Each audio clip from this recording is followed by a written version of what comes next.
Beaucoup de gens s'effraient lorsqu'elles voient leurs vraies conditions et elles pensent: «Oh non, non, je suis un pécheur, mais je veux être parfait, je ne ressemble pas à mon voisin, à mon frère ou à ma sœur. Je mens peut-être, mais pas souvent. Il se peut que j'accepte des pots de vin, mais je ne les demande pas, ce sont les gens qui viennent mettre l'argent dans ma poche. Après tout, je ne suis pas tellement mauvais.»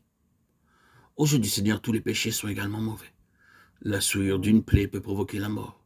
Un germe insignifiant peut occasionner la mort d'une famille tout entière.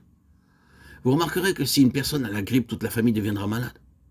Même si vous mettez le mouchoir devant le nez lorsque vous éternuez pour éviter la propagation de la grippe, cependant quelqu'un d'autre l'attrapera.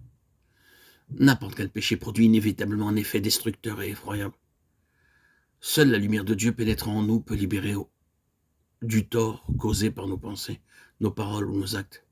Et cette même lumière nous montrera la gloire, la beauté, la majesté de notre Sauveur vivant.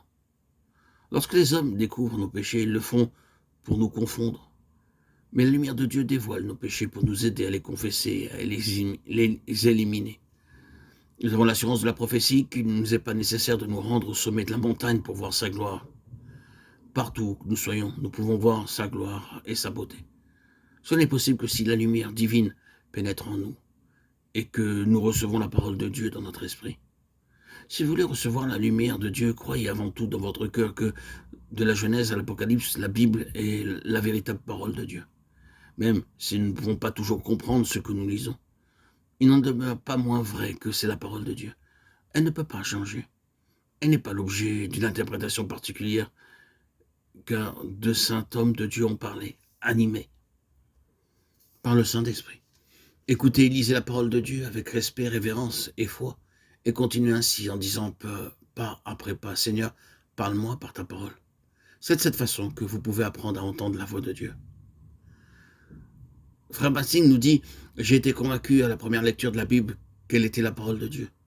Au cours de mes études, j'ai lu des livres de différents maîtres, mais je n'en ai jamais lu un comme celui-ci. Lorsque j'ai lu les premiers chapitres de l'évangile de Matthieu, je me suis dit: aucun homme, aucun maître, d'aucune partie du monde ne peut écrire de cette manière. Seul Dieu peut écrire de cette façon particulière.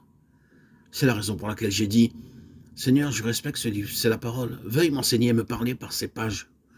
Même si au début je ne veux pas tout comprendre, Seigneur, je ne veux pas mettre ta parole en doute. Qu'à ton heure, tu m'enseignes la signification de ta parole, que ce soit maintenant ou qu'il soit nécessaire d'y consacrer 1 ou 2 ans. Je ne veux pas t'importuner, je désire que tu me parles chaque jour, selon mon besoin. C'est ainsi que j'ai vu la lumière de Dieu m'éclairer davantage, jour après jour.